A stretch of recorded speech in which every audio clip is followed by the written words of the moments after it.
Share my screen. Okay.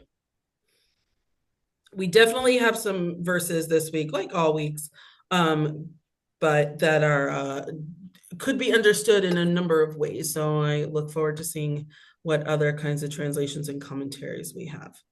Why are you being finicky today? All right.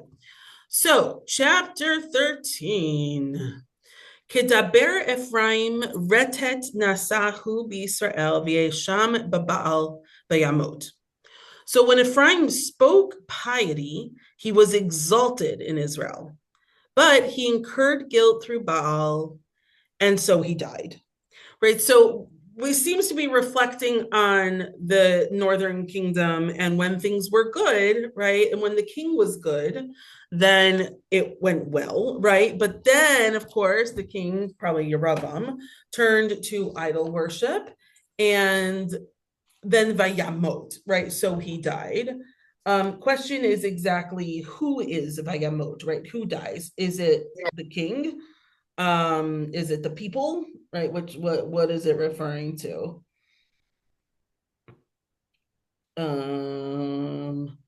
Here, my guy seems to side on it being Yeravam and not the people as a whole. Anyone else have something different? So I have a reference in the footnotes, comments that it was Yeravam, not just Yeravam, but his dynasty, his line. Beautiful. Okay, great. So the whole Northern Kingdom. Great, terrific. Yeah, that makes more sense. Okay. But he was still alive after this um, Mm-hmm. performance. But maybe we have a few people that are considered to be like dead when they're still alive. Like somebody who doesn't have children, somebody who doesn't have, somebody who has Mm. leprosy. So even though we don't know that he had leprosy, maybe that's what they mean. Because Mm. afterwards, when I don't remember who just said it, but when Avia was sick, he went to the prophet, and the prophet told him that he's going to die, right? So Hmm. Hmm.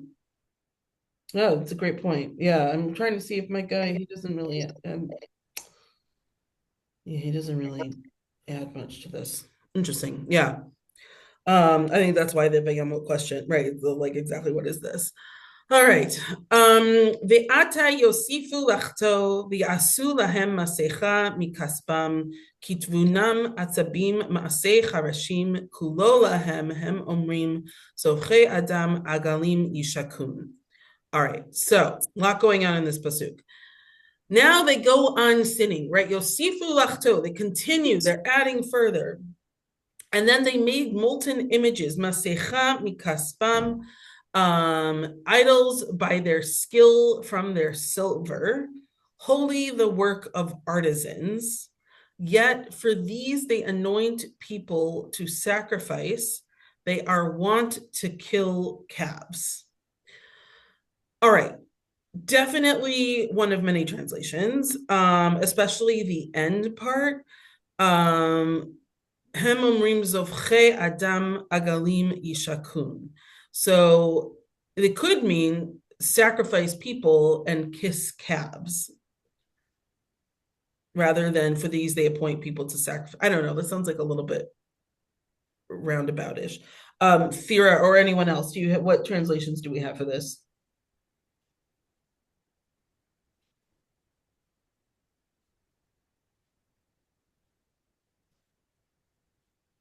It's just literally those who sacrifice man may kiss the calves. Okay, great. Yes. Mm-hmm. so it's Not like that it's human sacrifice. loving your pet more than your fellow human being, right? Like, or Can't imagine who would do I, that. I think that if I remember correctly, when I first learned this, I'm pretty sure it was in Yeshiva high school, somebody said that the only creature that the Nazi leader ever loved was his dog Fritz. Um, Oh, so interesting. so even his girlfriend didn't have the same kind of Interesting. love that he was giving to his dog. So Oh, that's very interesting. Huh. Yeah, I think, I think that part of one of our questions is this seems to be an inverse, right? That they are sacrificing people and kissing the calves, right? When it should be the opposite. Um, I think the question then is, are we talking about the golden calves, right? Are these real calves that are for sacrifice, or is this the golden calf, right? And is this literal human sacrifice, or is it that they are disregarding the needs of the people, right? And it's more metaphorical. And so that's why I was curious in how it's translated. Let's see, actually, what does JPS have here as a footnote? Meaning of Hebrew uncertain. Okay. But the literalness, it raises interesting questions.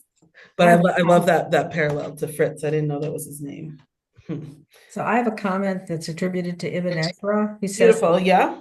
says this is a proverb that's used to ridicule the worshippers of the calves, whereas people normally kiss other people and slaughter calves for their food. These people slaughter their fellow men and kiss calves. Oh, I love it. Okay, terrific. Great. That ties it all together. Beautiful. Okay. לכן יהיו כענן בוקר וקטל משקים הולך כמוץ יסוער מגורן וכעשן מערובה. Assuredly, they shall be like morning clouds, like dew so early gone, like chaff whirled away from the threshing floor, and like smoke from a lattice, right? Something fleeting, like Hevel or something like that. And this my guy says pasuk zed medaber be'onsham shel Ephraim hu Yisrael, right? This pasuk is talking about the punishment that they're gonna get. And he says there are like 40 different images for what this, oh, excuse me, 4, sorry, not 40, images for what this is, right? These are all metaphors for the way that they're going to be punished. As opposed, of course, to God. V'anochi Hashem Elokecha me'eretz Mitzrayim ve'Elohim zulati lo teda u'moshia ein bilti. Only I, the Eternal One, have been your God. Ever since the land of Egypt, you have never known a true God but me. You have never had a helper other than me. I wonder why it says helper and not savior. Right? Wouldn't that be more? Yeah, but my Sefer has it translated as savior. Oh, it does. Good. Okay. Yeah, helper. I mean, that sounds a little silly. Yeah, Moshea is savior. Right. Moshea. Like, why help? I mean, those are two totally different things. Yeah. Why would it be helper after the rest of the pasuk, which is all about how God is like the fundamental original one? That doesn't make sense. Okay. Ani yadaticha bamidbar be'eretz tal uvot. I looked after you in the desert in a thirsty land, right? Ani yadaticha, I knew you in the desert. Not really, I looked after you. Ani yadaticha, hikarti otcha, ahavticha, v'da'agti, lisbok tzarkecha gam bamidbar, right? I knew you, I loved you, and I worried after you to make sure that all your needs were met in the midbar. I guess maybe that's why I looked after you in the desert, but I still don't like that.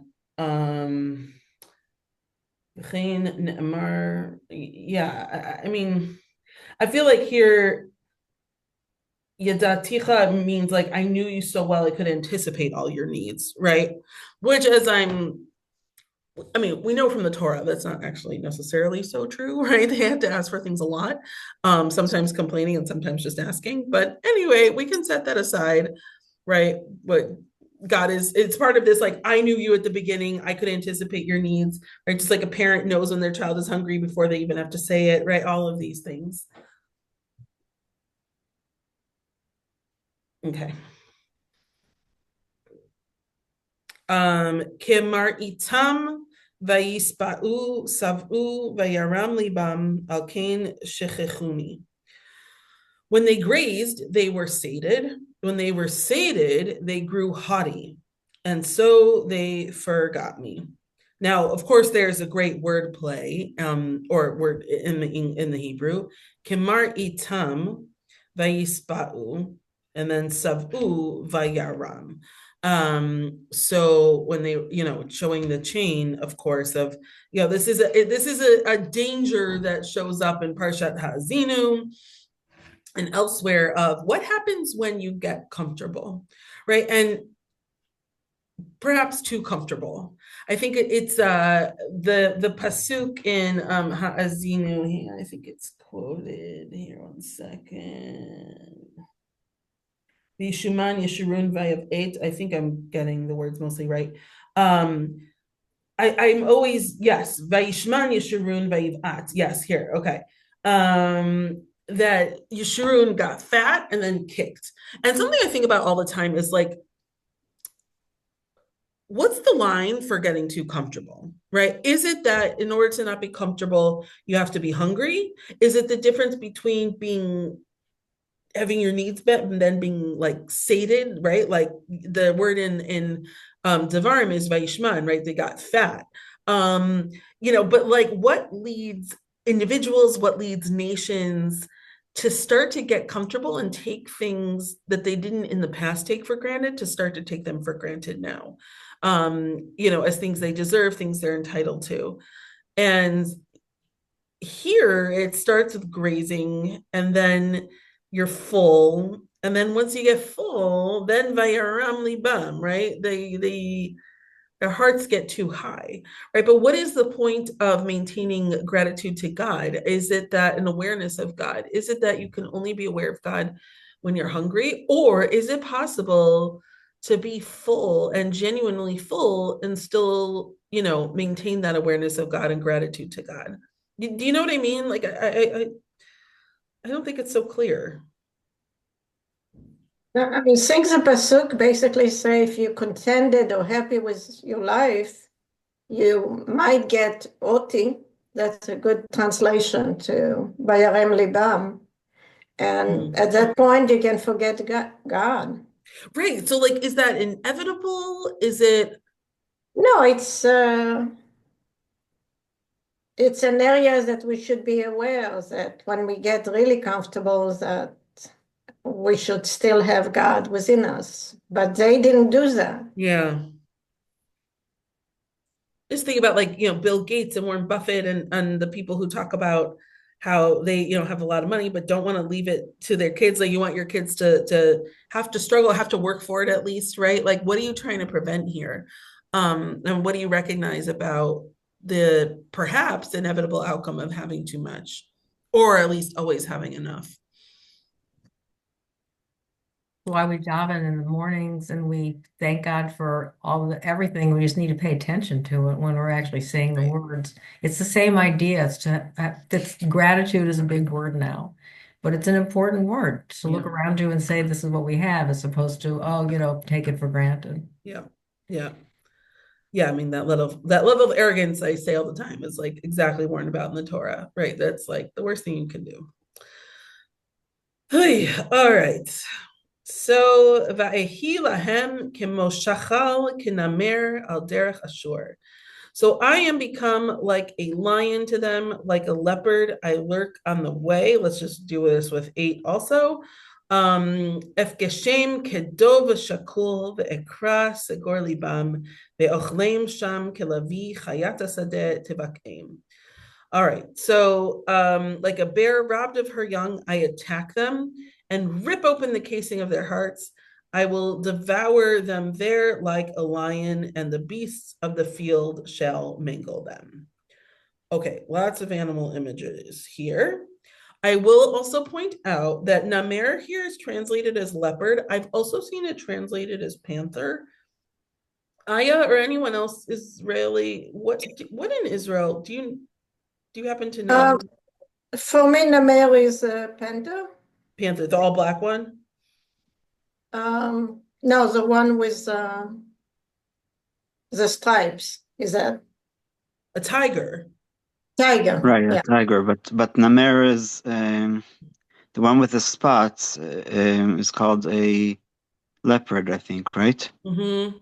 So there's a verse in Jeremiah, "Yafoch kushio inamer chabobotav," and the black person turned to be white, and the leopard loses its spots. So, but yeah, it's The idea is, One of the reasons I asked, I mean, the main reason I asked, my middle name is Namera, um, because my mom had a friend who had a cat named Namera, and my mom really liked that name, and so she gave it to me as a middle name.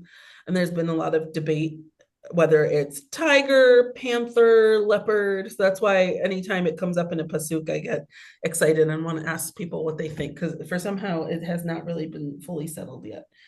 Okay, so we've got, but certainly regardless, we are talking about an animal of prey, right? A cat of kinds.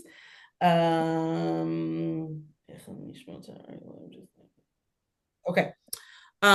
So I attack them. Did for 8, do you have so F Geshem? Here it's I attack them. Is it I encounter them? Does anyone have that? If I translate it literally, it's I encounter them. Right. Yeah. I will meet them. Ah, okay, great. Okay, Of good. course, Like, to me it is okay. yeah, that's better. Yeah, and okay, actually, Thea, what do you have also for Ve'ekras Segor Libam? I will rend the enclosure of their heart. In other words, I'll tear the enclosure of their heart, rip their heart, and devour them as a lion. Okay. All right, then. Kelevi Chayata said, right, of line, and the Chayata said Tivak aim, right, and the beast of the field shall mingle them. So a lot of violent imagery here, certainly.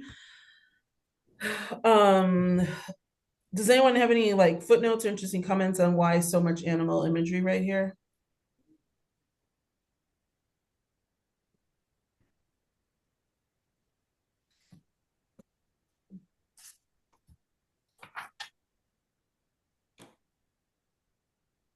I think it's like a juxtaposition between parts of creation, Mm, of the animal and the mm, human. And to some extent, the same insinuation that humans have lost their humanity mm-hmm. and are acting like animals. Ah. Yeah, I like that. That's nice. But I just made it up. No, I'm not. it's a nice idea. That's why we're here. Okay. Mm-hmm. Yeah, I mean these are tough images, I think, just of being consumed like an animal like that.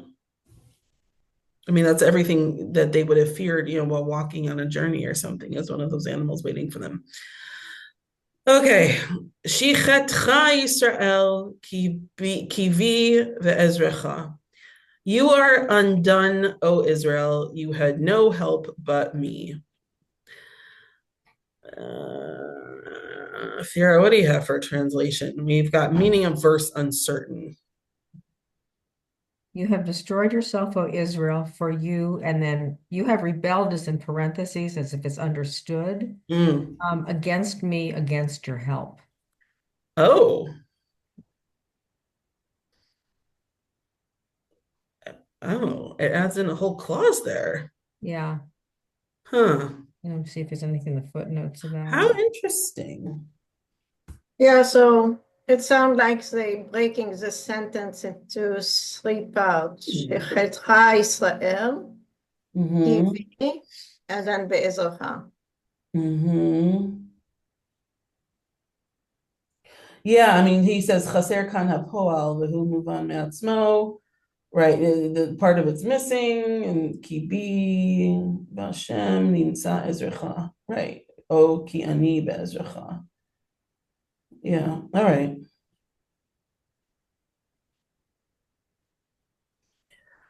Okay. Literally, Yeah, sorry, go ahead. literally, it's because in me is your help, or with me is your help. Is that the literal kibi? Yeah, It's like a kibi double, in me. the V and the buh, and the Yeah. buh is like confusing Yeah, how would you grammatically. translate this literally? Kibi be'ezrecha. Yeah.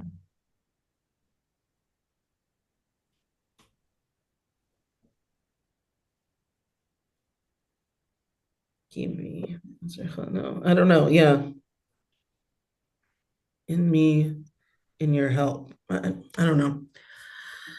Okay. Ehi malkecha efo v'yoshiacha b'chol arecha shoftecha asher amarta tenali melech v'sarim. All right, here we go again. Now, where now is your king? Let him save you. Where are the chieftains in all your towns for whom you demanded, give me a king and officers? Yeah, so this is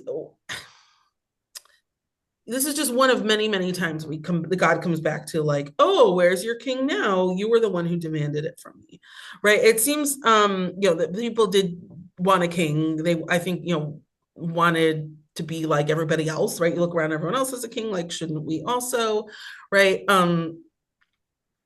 To continue to come back to that over and over again, it kind of makes me a little bit nutso because the Torah itself is ambiguous. Som tasim alecha melech, right? You should surely appoint a king. Is that a command? Is it a concession to what they want, right? It's not clear enough to me to like hang up all of the problems onto the king issue. But at the same time, it's like, it certainly God is justified in saying, oh, yeah, you're so destroyed. Look around where all these people you wanted to protect you. Is that really what they wanted originally, protection from a king? I don't know. I think they just wanted to be like all the other nations, the same reason they worship idol worship, just like all the other nations. They wanted to fit in. So I don't love when we like come back to these themes once again in the same line of reasoning. I feel like it gets a little old. Feel free to comment or disagree or what have you. But especially God then continues in 11, Eten lecha melech be'api be'ekach be'evrati, right? I give you kings in my ire, or I will give you kings in my ire and take them away in my wrath.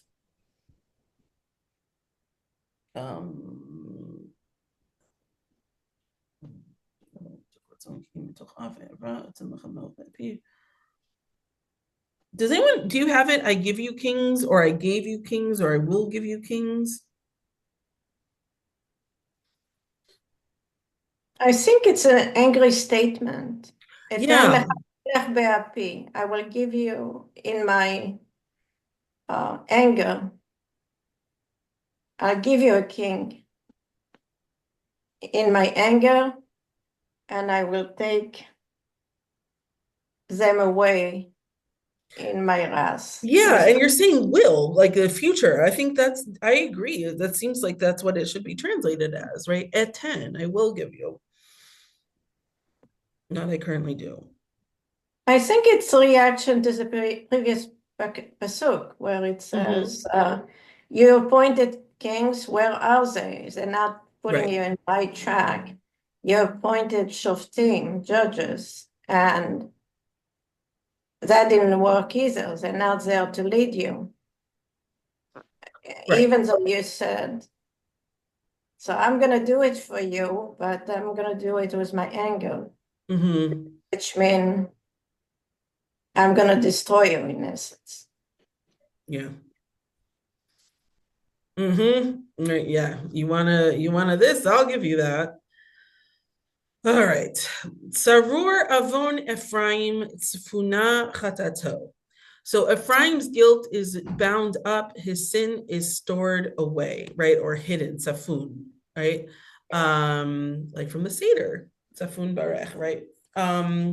So Sarur avon Ephraim, we say the word sarur, I always think of Tehei Nishmato Tzvi Rabbi Tzvora Chaim, right? That when someone passes away, you say, may their soul be bound up in the bound, I don't know, in heaven, basically, right? Bond of life. What? Bond of life. That's what Abigail was saying, I think. Bond of life. Yeah. Oh, I like that. Okay.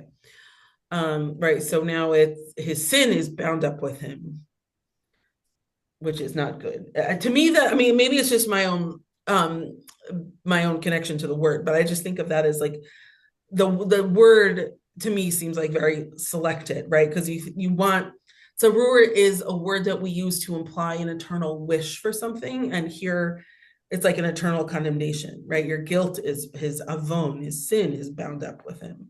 That ain't good. The Roman custom, I'm not sure for how long, um, for murderers was that they tied the dead body of the person that they murdered onto their back, and they basically had to walk around like that and couldn't get free of it. Ooh, So I know it's very, very gory, but I gosh, think that this idea of sarur, that it's tied to wow, them, that they can't get rid of it, wow. is um, That is so interesting. This is ancient Rome? yeah. But I'm not sure exactly when. One of my friends who's a pastor was comparing it to some verses in the New Testament. Not Oh, trying to teach Christianity, just in terms of history, that's what they understood that that's verse to mean. amazing. Wow. Thank you for sharing. That's fascinating and just wow, geez. Oh my God. Oy. Okay. So here this also is a very tragic image. Chevlei yoleda yavo'u lo hu ben lo chacham ki et lo ya'amod b'mishpar banim. So Chevlei yoleda yavo'u lo. Pangs of childbirth will come to him. Assail him feels not so grounded in the text, but fine, will come to him. And the babe is not wise, interesting word here, for there's no time to survive at the birth stool of babes. Does anyone have a better translation than this?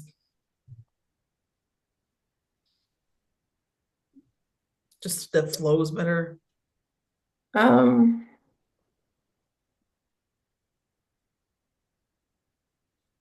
you will be in labor, Right,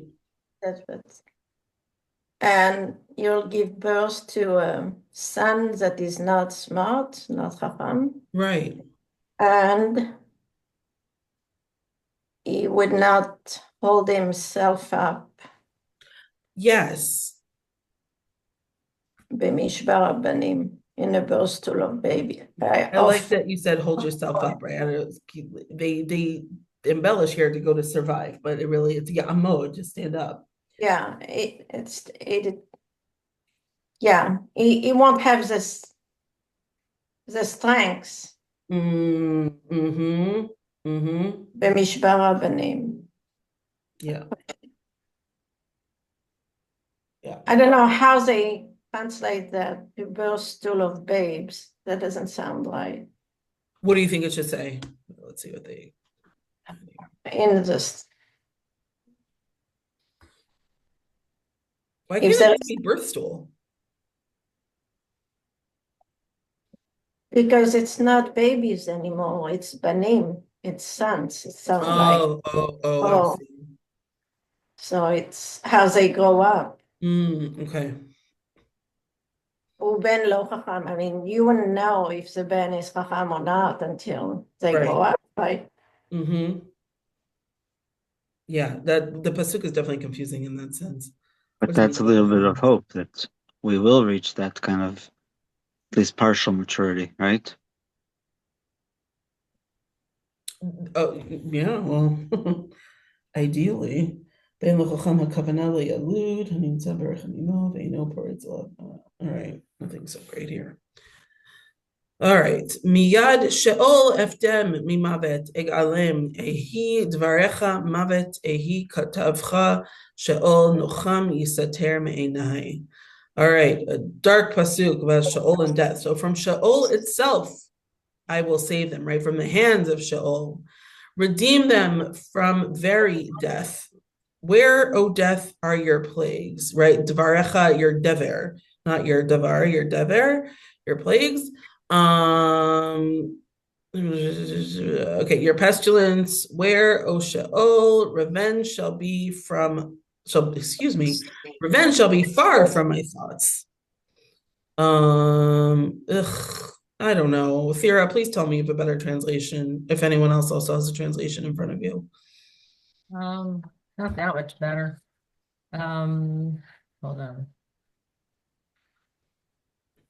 So from the clutches of the grave, I would ransom from death, I would redeem them. I will be your words of death. I will decree the grave upon you. Remorse shall be hidden from my eyes. I don't know what that means. Well, at least that's a literal translation, right? Revenge shall be part of my thoughts. That's like not a literal translation at all. It just seems contradictory. How so? It talks about redeeming you, and then I will decree the grave upon you. So remorse shall be hidden from my eyes. That's a good point. So it sounds like God's redeeming them, but that also sounds like he's not, if they feel they want to do teshuvah, God's going to hide his eyes. Remorse shall be hidden from my eyes. So if Israel is remorseful, does that mean God's going to hide his eyes from their remorse and not forgive them? No, it's just a mercy, because Noham, to me, seemed like from the root of Nechama, or giving mercy. I will redeem them, but I would not show them mercy. I will redeem them from death, but I will not show them mercy. Ah, okay. That's interesting. Or Nocham is in comfort. Right. And like in Yichem, it means to regret and to comfort.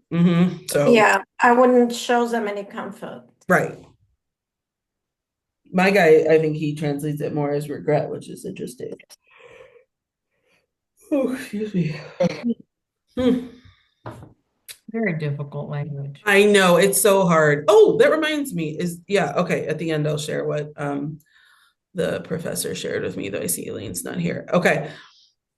Let's just do the last pasuk. Ki hu bein achim yafri yavo kadim ruach Hashem midbar olev yevosh mikoro becherav me'aino hu yishse otzar kol kli chemda. All right. Also, a lot going on here. For though he flourish among reeds, a wind of God shall come blowing up from the wilderness. Right, his fountain shall be parched, his spring dried up. That wind shall plunder treasures, every lovely object. Very ominous. Very, very ominous. Mikoro, his spring, yeah. So the Ma'ayan, the Mikor, literally the source, right, of life and everything. If that is dried up, you're in big, big trouble. That signifies like an end. Kol Kli Chanda. Ithira, how do you have Kol Kli Chanda translated?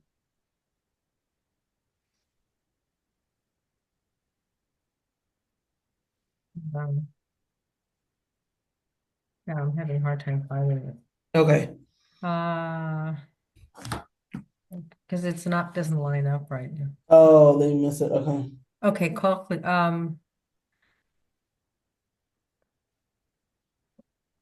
he shall plunder the treasure of all coveted vessels. That makes okay, right? Because chimud is desire, so not lovely. It's okay, interesting. Like an afterthought. If everything's drying up, who cares about your vessels? Right, who cares about your stuff, right? That's kind of like what happens in Egypt also, right? Everything's gone, who cares about your stuff? Yeah, good. Ruth, I am here. Oh, you are here. Yay. Okay, great. Okay. So, well, first of all, yeah. So here, look, we see it over and over again. Yelling at the people, saying things are going to be bad again. I do think this is a particularly vicious one. I think the image of all the different, animals coming to tear them apart and literally tear into their hearts is going to stick with me. I find this last verse very ominous, that a wind is coming and it'll dry everything up, right? And knock everything down, right? All these objects that will destroy everything in its path.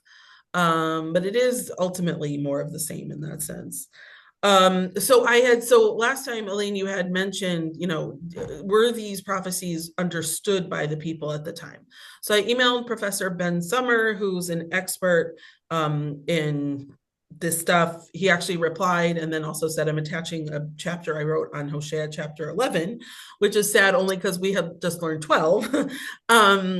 But I haven't had a chance to go through the whole thing yet. But basically what he said was that it's hard to know. The assumption is that people did have some level of understanding of comprehension.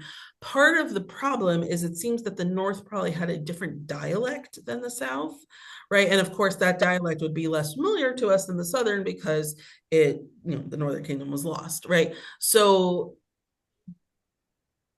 he seemed to think probably more understandable than non-understandable, and that the issue is it's hard for us now to study. Uh-huh. Yeah. Okay. Yeah. Thank you God very willing, much. I will have time to read All right. chapter and can report back in great detail. It's pretty high level language, for your average farmer. I know. I mean, and I replied to him, and then he hasn't responded yet.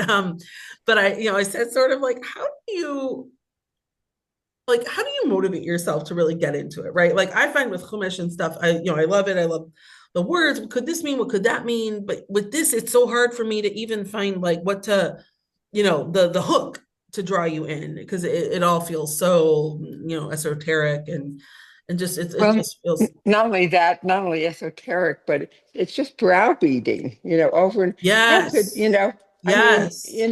it's a real turnoff, I agree. for, It's very redundant. Yes. it's redundant. You're just terrible. There's no hook to bring people in, 100%. Yeah. Yes. So So hopefully he will respond at some point. Yeshayahu has more, there there were some positive, images in between, and Mhm. there's more hooks. Yeah. Yeah. And even Yirmiyahu, the prophet of doom, has more positive than this. Hoshea is pretty bad. Yeah. Yeah, actually, what Hoshea does not have and the other prophet have is a way to get back. But we said that God decided it's the end of Ephraim, of the 10 tribes of Israel. So there is no hopes for them. God decided to cut them off and remove them from the land and scatter them among the nation. So maybe Ishayahu and Yirmiyahu are talking about Judah and Benjamin, the tribes that still meet some criteria and it's not clear to me why God is making the distinction, because the sin was all over the place. I mean, the temple was full of idolatry and they sacrificed humans. I mean, the story is the same for both. So Well, I don't you think that in some, that there were more positive kings in Yehuda than there were in, you know, sprinkled between all the idolaters. But it seems to me, I don't know, I didn't sit down carefully and look, but it seems like there were more kings in Yehuda who were Balei Tshuva. I don't know. Yes, there What are. do you Yeah. think? Yeah, there are. The North is pretty much just like all bad. Yeah. Yeah, that's but what is my that impression is. true? Yeah, is that true historically, or is that? Yeah. Well, I mean, it's, I mean, I know that's what the prophets are saying. yeah, that's But probably always the question. I don't know. yeah, I mean, historically, it sounds like when the prophet tried to get them on the right track, they all were the same. There is no distinction saying, okay, you 10 tribes are really Well, bad. I think if you look king by king, that's what my impression was. If you look king by king, the line of kings in in in Ephraim, in the northern kingdom, where you can scarcely find a positive king. But I Mhm. think there were, if you look at the king by king, that there were numbers of not huge, but there were numbers of Balei Tshuva Yes, um, definitely. in Hmm. uh, in the southern kingdom. Yeah. Yep. That definitely. So Yeah. Much more of a mix. yeah, Oy. this, All right. Well, at least now we have something to look forward to with the last chapter in 3 weeks. Yeah. I hope everyone has a wonderful Pesach. You too, Ruth. I,